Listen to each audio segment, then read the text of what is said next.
Ya, untuk subbab yang kedua, kita akan belajar tentang absolute value. Nah, untuk pertama tentang absolute value, teman-teman sudah pasti mengenal tentang adanya tanda mutlak atau norm.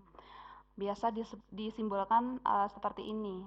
Tanda pagar berdiri, di tengahnya ada bilangan. Nah, di sini ketika ada norm A di sini memiliki tiga jenis definisi yang berbeda-beda. Yang pertama, ketika norm A itu hasilnya A, jika syaratnya A itu positif atau A lebih besar daripada 0. Nah, sudah pasti kalau norm A itu hasilnya A, sudah pasti A-nya itu lebih besar daripada 0 atau dia positif. Kalau untuk norm A kasus yang kedua dia sama dengan 0, sudah pasti A-nya di sini sama dengan 0. Nah, rata-rata untuk beberapa referensi tidak mencantumkan norm 0 itu jika A sama dengan 0 karena hal itu eh, sudah pasti dan ya sudah terjamin bahwasanya norm 0 itu hasilnya 0. Jadi jarang untuk memunculkan kondisi yang kedua. Nah, biasanya mereka langsung membuktikan atau menunjukkan adanya kondisi pertama dan ketiga. Nah, kondisi ketiga ketika ada min A, norm A hasilnya min A jika A-nya kurang dari 0. Nah, di sini menambah lagi pemahaman bahwasanya tanda norm itu memiliki tiga definisi dengan syarat yang berbeda-beda. Bisa hasilnya A, bisa hasilnya min A, bisa hasilnya 0 dengan syarat yang dimiliki ini. Nah, di sini ada teorema 2.2. Nah, teorema 2.2 ini ada 4 poin yang harus kita pahamkan di sini. Bahwasanya untuk yang poin pertama, untuk norm A kali B itu akan sama dengan norm A dikalikan dengan norm B untuk setiap AB di bilangan real.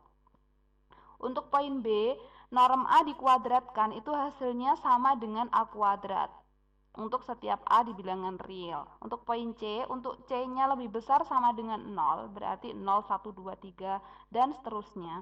Maka norm A ini akan kurang dari sama dengan C jika dan hanya jika min A-nya di sini berada di rentang min C sama C. Jadi A-nya lebih besar sama dengan min C, kurang dari sama dengan C. Jadi di sini yang membuktikan bahwasannya dia berada di rentang min C sampai C, A-nya di sini. Jadi arti dari norm A kurang dari sama dengan C, A-nya berada di rentang min C dan C. Mempunyai dua angka, yaitu positif dan negatif sesuai dengan definisi ini tadi. Kemudian yang D, ketika ada min norm A itu kurang dari sama dengan A dan kurang dari norm A di sini untuk setiap A bilangan real, hal ini sudah pasti dijamin bahwa A-nya itu pasti di antara rentang lebih besar sama dengan norm min A dan kurang dari sama dengan norm A. Nah, ini sifat-sifat yang dimiliki oleh absolute value. Jadi teman-teman punya 4 sifat ini nantinya akan kita gunakan sebagai dasar. Untuk pembuktian teorema 2.2 poin A dapat dijelaskan sebagai berikut. Selanjutnya kita akan membuktikan teorema 2.2. Nah, di sini sudah menginjak ke nilai mutlaknya. Teorema 2.2. Nah, di teorema 2.2 di sini berbicara untuk yang poin A, norm dari AB itu sama dengan norm A dikali dengan norm B untuk setiap AB merupakan anggota bilangan real. Nah, teorema yang kita punya berbunyi seperti itu. Nah, akan kita buktikan benar nggak persamaan ini itu berlaku. Bukti. Langsung saja. Nah, teman-teman, di sini yang diketahui bahwa AB-nya di sini, norm dari AB-nya itu ketika memang satu rumah dipisah itu harusnya sama. Mau dioperasikan masing-masing harusnya sama. Nah, di sini yang akan kita buktikan di sini adalah untuk A-nya yang positif. Di sini harus terjamin bahwasanya untuk area yang positif dan negatif hal ini berlaku. Makanya di sini kita harus membuktikan A-nya yang positif dan A-nya yang negatif. Jadi di sini kita harus membuktikan untuk A-nya dia positif. Nah, untuk A-nya yang positif, dia ada kemungkinan 2 juga. Kalau A-nya positif, berarti dia bisa digandeng atau disamakan dengan B. B-nya dia juga sama-sama positif. Nah, kemungkinan yang kedua, ketika A-nya positif, B-nya mungkin saja dia negatif atau kurang dari 0. Nah, efeknya apa? Kalau dua-duanya positif berarti AB-nya dia positif. Tapi kalau dia A-nya positif, B-nya negatif, pasti perkalian dari AB-nya dia pasti kurang dari 0. Nah, dua ini harus kita buktikan masing-masing. Ini untuk kasus A-nya untuk kasus yang A-nya yang lebih besar daripada 0, dia bisa digabung dengan B-nya juga sama, tapi di sini B-nya juga beda, juga memungkinkan. Jadi kita pola pikirnya mengidentifikasi kalau A-nya positif kemungkinan 2, B-nya positif atau negatif. Nanti untuk yang A negatif juga berlaku hal yang sama. Kita eksekusi satu-satu dulu. Untuk yang pasangan pertama, untuk yang poin A, pasangan pertama yang A, di sini saya kasih tanda titik aja ya biar tidak bingung. Untuk yang A-nya positif berefek pada norm A-nya juga pasti hasilnya A. Untuk yang B-nya yang positif, ini yang pertama ya. Untuk B-nya yang positif, maka norm B-nya hasilnya pastinya B. Maka di sini karena soal kita meminta operasi masing-masing ini dari yang awalnya satu rumah, ya di sini itu sama dengan AB sesuai dengan definisi ya. Norm AB sama dengan AB.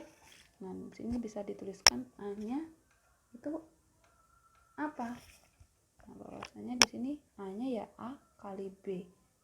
Nah, A-nya itu dia, silakan teman-teman kembalikan ke definisi, yaitu norm A. B-nya itu apa? Oh, itu norm B. Berarti bahwa di sini norm A kali norm B itu merupakan pecahan dari yang awalnya dia masing-masing satu rumah. Nah, kemudian untuk poin yang kedua, nah di sini ya saya pilih poin yang kedua.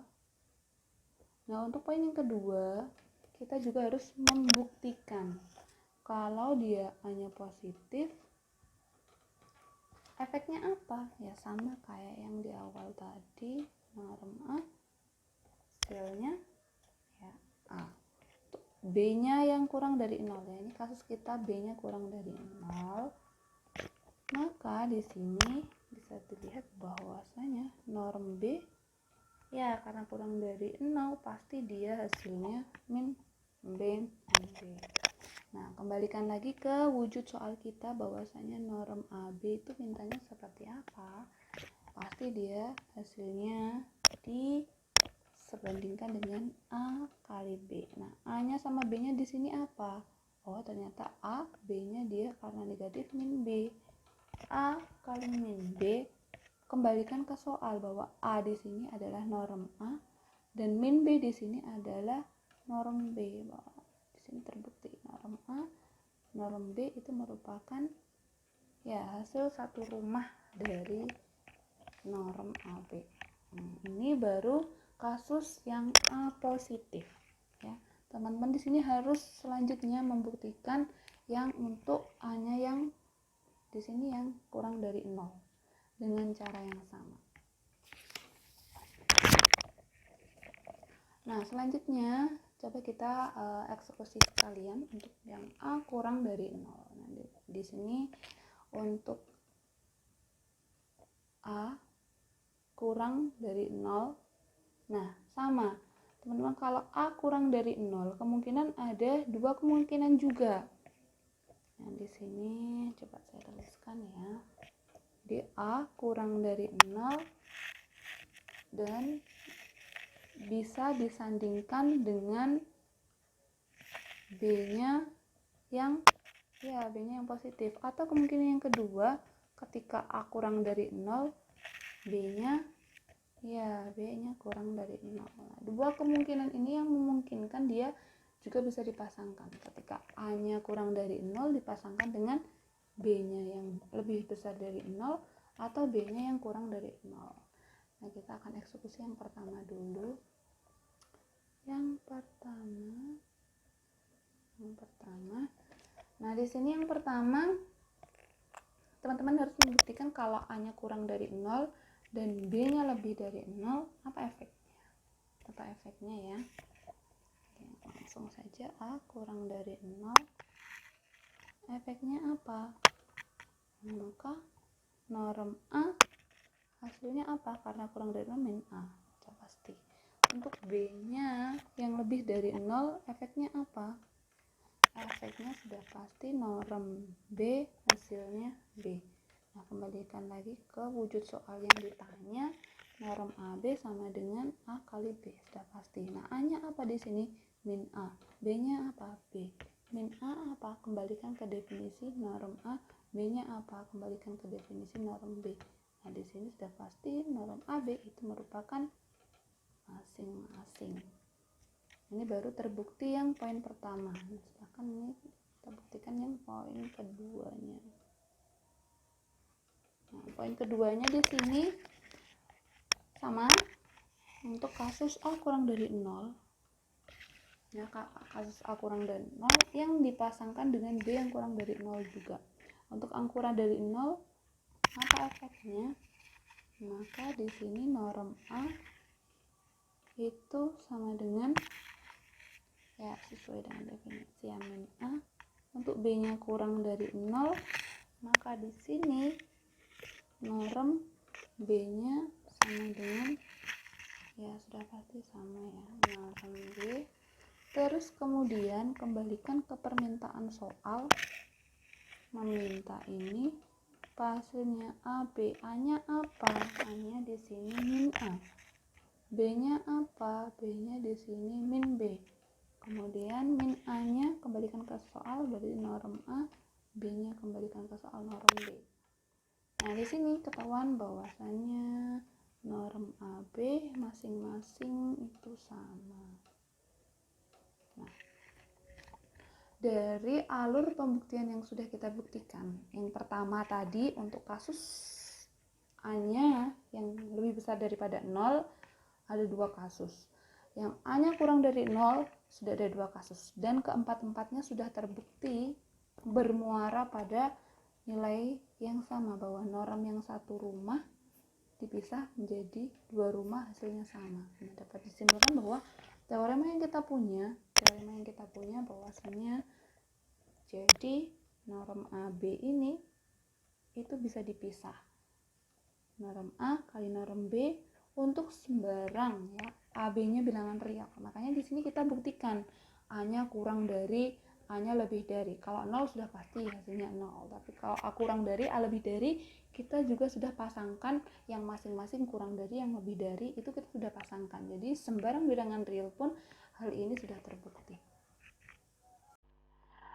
Selanjutnya untuk ketidaksamaan segitiga berbunyi bahwasanya kalau ada A, B bilangan real, maka norm dari A plus B itu kurang dari sama dengan norm A plus norm B. Jadi ketika satu rumah dipisah-pisah akan harus hasilnya kurang dari sama dengan ketika hasilnya dipisah-pisah. Untuk pembuktian ketidaksamaan segitiga adalah sebagai ya. Selanjutnya kita akan membuktikan pertidaksamaan segitiga. Nah, hal ini sangat dasar sekali karena ini nantinya akan sering banyak digunakan di beberapa kali, aplikasinya cukup banyak dan penggunaannya cukup sering muncul. Jadi di sini kita akan membuktikan pertidaksamaan segitiga ya, atau triangle inequality. Nah, di sini kita coba tulis ulang. Jadi apa yang diketahui jika AB-nya merupakan anggota bilangan real. Nah, efeknya apa? Norm A plus B itu harus kurang dari sama dengan norm A plus norm B. Ya, berbeda dengan perkalian yang sudah kita buktikan sebelumnya bahwasanya norm dari perkalian satu rumah ya sama, tapi kalau untuk penjumlahan dia memiliki sifat yang agak unik, bahwasanya dia tidak sama atau hampir menyamai. Dia harus kurang dari suatu kondisi dia mungkin sama. Nah, di sini langkah yang harus kita buktikan dari pertidaksamaan segitiga. Hal ini kita tekankan lagi bahwasanya ini urgent sekali karena aplikasinya cukup banyak. Jadi silakan didalami dan diresapi tentang pertidaksamaan ini. Sifatnya itu berbeda dengan perkalian. Itu. Nah, di sini silakan teman-teman berangkat dari yang diketahui. Apa yang diketahui? Bahwasanya AB anggota bilangan real.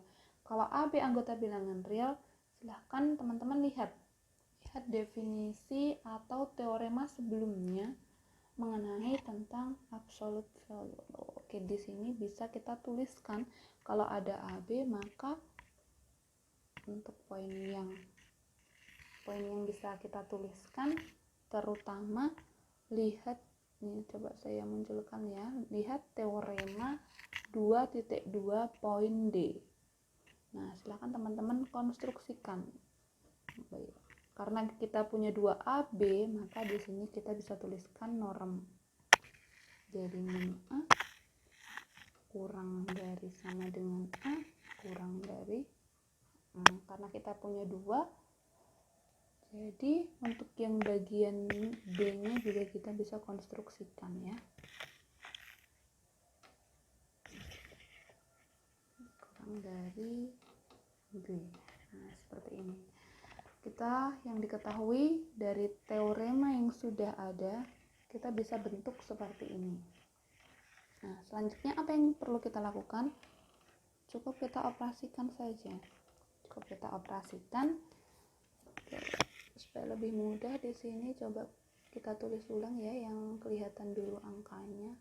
Di sini yang di tengah A plus B. Yang di ruas kanan pastinya norm A ditambah norm B. Nah, sekarang teman-teman lihat yang di ruas kirinya dijumlahkan otomatis min norm A plus min norm B. Seperti ini ya, karena penjumlahan. Nah, coba konstruksinya kita perhalus lagi biar kelihatan lebih bagus. Sepertinya yang sudah bagus biarkan, yaitu ruas tengah dan ruas kanan. Nah, ruas kiri kita coba keluarkan tanda negatifnya supaya lebih elegan ya. Min berapa? Norm A plus norm B. Nah, seperti ini. Kita bisa keluarkan tanda minnya untuk kedua ruas. Jadi di sini teman-teman punya pertidaksamaan 3 seperti ini. Nah, apa yang selanjutnya dilakukan? Silakan teman-teman lihat lagi. Lihat teorema 2.2 yang sekarang pada poin C. Nah, pada poin C dia menyatakan kalau ada C-nya itu positif atau sama dengan 0, normnya A itu pasti kurang daripada C jika dan hanya jika min C kurang dari A kurang dari C.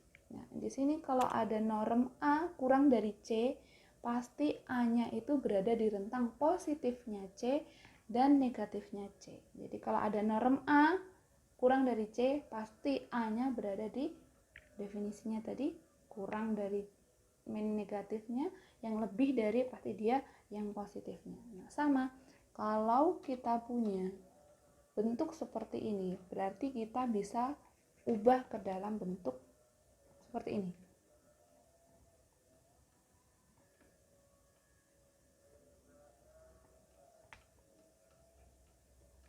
Kenapa? Karena di sini ketika teman-teman memiliki angka di sini, memiliki angka yaitu A plus B, dan angka ini berada di rentang positifnya. Ini saya sebut positifnya ya. Dan di sini ada rentang yang negatifnya. Maka kita bisa ubah yang ada di dalam ini sebagai normnya dia. Itu pasti kurang dari sama dengan rentang positifnya dia dan rentang negatifnya dia. Nah, ini efek dari karena dia memiliki angka positif dan negatif ini tadi, maka kita bisa tuliskan seperti ini. Karena positif sama negatif. Nah, di sini kenapa? Karena sifat norm itu pasti dia memiliki yang ke arah positif dan negatif. Karena ini dia memiliki positif dan negatif, maka kita bisa menormkan dia. Oh, norm A plus B. Karena dia punya rentang positif negatif, maka kita bisa tuliskan dia sesuai dengan teorema 2.2.c. Teoremanya dia mengatakan normnya ini pasti kurang dari kanan kirinya dia. Karena dia yang berada di tengah-tengah, positif sama negatif. Pasti dia kurang dari. Normnya dia pasti kurang dari. Nah, dari sini dapat terbukti bahwasanya yang kita punya, yang satu rumah ini, kalau dipisah ternyata dia kurang dari. Kenapa? Efeknya ini tadi. Norm dari yang berada di rentang ini tadi pasti dia kurang dari sama dengan itu tadi. Nah, berikut ini adalah korolari. Korolari itu adalah dampak dari teorema yang kita punya. Teorema yang kita punya adalah pertidaksamaan segitiga, dampaknya atau efeknya manfaat dari ini itu bisa dikembangkan berupa korolari. Jika AB bilangan real, maka untuk poin A, norm dari norm min A min norm B itu pasti kurang dari sama dengan norm A min B sesuai dengan definisi. Ketika dihilangkan pasti dia kurang dari sama dengan. Untuk yang poin B, norm A min B kurang dari sama dengan dipisah sama.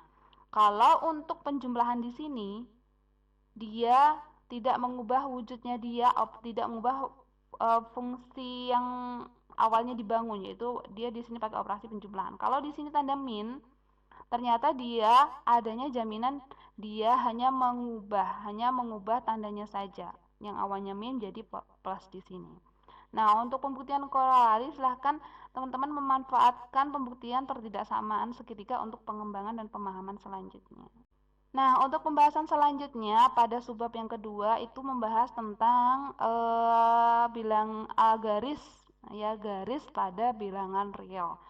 Nah, teman-teman di sini kalau ada A itu di bilangan real, jadi A itu real number, nah akan ada epsilon positif. Efeknya apa kalau ada epsilon positif? Maka epsilon itu adanya persekitaran dari bilangan A ini sendiri dengan konstruksi atau bisa disimbolkan dengan tanda V seperti ini. V epsilon positif. Jadi ini persekitaran sebesar epsilon positifnya itu apa?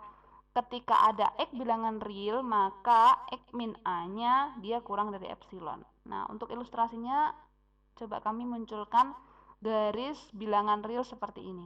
Kalau ada A bilangan real, kita tuliskan A di sini ya. A bilangan real di sini. Nah, A bilangan real di sini itu mengakibatkan bahwasanya dia mempunyai persekitaran sebanyak epsilon positif. Terserah, epsilon positif itu adalah dia mempunyai jari-jari persekitaran. Karena A-nya di tengah, namanya jari-jari, pasti dia mempunyai arah ke kanan dan ke kiri. Kalau dia di sini ke kanan berarti tanda di bilangan realnya A plus epsilon. Misal di sini angka 1, jari-jarinya 3, maka di sini 1 plus 3 jadinya ya 4 di sini makanya. Karena dia merupakan jari-jari pasti dia mempunyai ke arah yang ke kiri juga. Makanya di sini kalau A di sini angka 1, jari-jarinya dia 3, bisa dibilang 1 min 3 itu adalah titik di mana dia di sini sebagai jari-jari paling ujung kiri. Artinya ketika A merupakan titik dengan epsilon persekitaran epsilon positif berapapun itu, pasti dia memiliki angka ke kanan dan ke kiri yang membuat dia memiliki persekitaran. Ini bisa kita sebut persekitaran atau V di sini untuk epsilon positif. Nah, persekitarannya dia itu seberapa? Kalau bisa kita konstruksikan ya, ternyata X min A itu X min A dia berada di bilangan real. Jarak dari X min A itu kurang dari epsilon. Jadi kita memiliki angka X-nya di sini sembarang X di sini selama masih berada di persekitaran yang di dalam jari-jari ini, itu kita bisa tuliskan tanda X di sini. Nah, di mana X di sini harus sudah ada jaminan bahwa dia masih berada di dalam persekitaran. Nah, ini yang dinamakan dengan garis pada bilangan real. Nah, ini sebagai dasar konsep kita untuk pembahasan selanjutnya tentang analisis real. Karena pembahasan selanjutnya nanti bahas tentang supremum, infimum, limit, turunan, semuanya dasarnya adalah persekitaran ini. Jadi teman-teman mohon dipahamkan bahwasanya yang namanya persekitaran itu nilai X dimanapun kalau dijarakkan dengan A, dia harus masih berada di persekitaran jari-jari ini. Makanya dia di sini X min A pasti masih berada di rentang min epsilon dan epsilon. Oke, itu tadi definisi tentang persekitaran. Nah, selanjutnya ada teorema 2.4, di mana teorema 2.4 ini mengatakan bahwasanya kalau ada A bilangan real dan X merupakan persekitaran. Jadi masih sama, A bilangan real, X persekitaran, disimbolkan seperti ini untuk epsilon positif, maka bisa dikatakan X itu sama dengan A. Ya. Teorema ini akan dibuktikan sebagai berikut ini. Ya, selanjutnya kita akan membuktikan teorema 2.4. Teorema 2.4. Nah, teorema 2.4 di sini berkata bahwa kalau ada A di bilangan real, ya, dan X merupakan persekitaran, yaitu X itu dia merupakan persekitaran. Kalau di sini persekitaran kita simbolkan dengan V ya, persekitaran dari A sendiri sebanyak epsilon. Jadi kalau persekitaran A ke kanan kirinya itu sepanjang epsilon. Dan X-nya itu berada di sini. Jadi A ada di bilangan real dan X itu berada di persekitarannya dari A sepanjang epsilon ke kanan dan ke kiri untuk setiap epsilon positif. Jadi ilustrasinya kalau dibuat gambar seperti ini. Coba ya. Ini ibaratkan dia bilangan real. Nah, A-nya di sini. Kemudian yang namanya persekitaran pasti dia memiliki ke kanan ke kirinya sepanjang epsilon. Jadi sini dia epsilon, ke sini dia epsilon yang negatif, ini yang epsilon positif. Maka di sini akan ada angka A plus epsilon dan di sini A min epsilon. Itu. Jadi angkanya yang awalnya A, persekitarannya A plus epsilon A min epsilon. Nah, di sini mungkin ada X yang dimaksud. Kita nggak tahu X-nya di positif atau di negatif, tapi yang jelas dia berada di persekitaran. Nah, persekitaran yang titik-titik yang banyak ini itu kita simbolkan dengan V, yaitu V besar, yaitu itu persekitaran dari A sepanjang epsilon ke kanan atau ke kiri. Kemudian apa yang akan kita buktikan? Bahwasanya di sini akan dibuktikan bahwasanya akan dibuktikan kalau X itu sama dengan A. Nah, maksudnya apa kalau X sama dengan A? Kalau X sama dengan A, X dimanapun, karena dia berada di persekitaran ya, berada di persekitaran, X itu definisi seperti itu. Kalau X sama dengan A, otomatis atau kita bisa tuliskan bahwasanya norm X min A itu dia sama dengan 0. Kenapa? Persekitarannya itu sama dengan dirinya sendiri, artinya tidak berjarak apa-apa. X sama dengan 0 itu X sama A-nya itu dia tidak ada jaraknya. Makanya di sini kita bisa tuliskan normnya dia sama dengan 0. Karena X sama A itu hal yang sama. Kalau diselisihkan ya pasti 0. Artinya dia tidak ada persekitaran X terhadap A-nya itu sendiri. Atau dari ini bisa juga dituliskan sebaliknya. Nah, terserah mau membuktikan ini atau ini tidak ada masalah. Nah, gitu. Langsung saja bukti. Dari definisi persekitaran. Nah, definisi persekitaran bahwasanya kalau ada X min A kurang dari epsilon untuk setiap epsilon positif. Nah, yang namanya definisi persekitaran pastinya kalau ada X di sini dikurangkan dengan A, pasti dia masih di area epsilon. Mau kurang dari epsilon yang arah positif pun, mau arah negatif pun dia nggak masalah, karena norm ya, dia di sini pasti punya positif sama negatifnya. Jadi jarak persekitaran ke titiknya pasti masih di area, ya pasti di area epsilon. Nah, silakan teman-teman pandang atau lihat kembali teorema 1.7. Teorema 1.7. Dari teorema 1.7 di sini menunjukkan bahwasanya kalau ada bilangan real dan bilangan real itu berada di 0 sampai epsilon, nah pasti A-nya itu sama dengan 0. Bilangan real 0 kurang dari A kurang dari epsilon, maka A-nya sama dengan 0. Nah, ketahuan dari sini bahwasanya setelah kita lihat teorema yang sebelumnya, efeknya apa? Berarti bahwa X min A itu dia sama dengan 0. Nah, oleh karena itu, maka X sama dengan A. Nah, berdasarkan teorema sebelumnya, langsung kita dapat membuktikan yang kita mau itu adalah ini sama dengan 0. Sudah terbukti. Ya, terima kasih. Itu tadi pembahasan tentang bilangan real 2 subbab pertama. Semoga bisa memberikan sedikit pemahaman.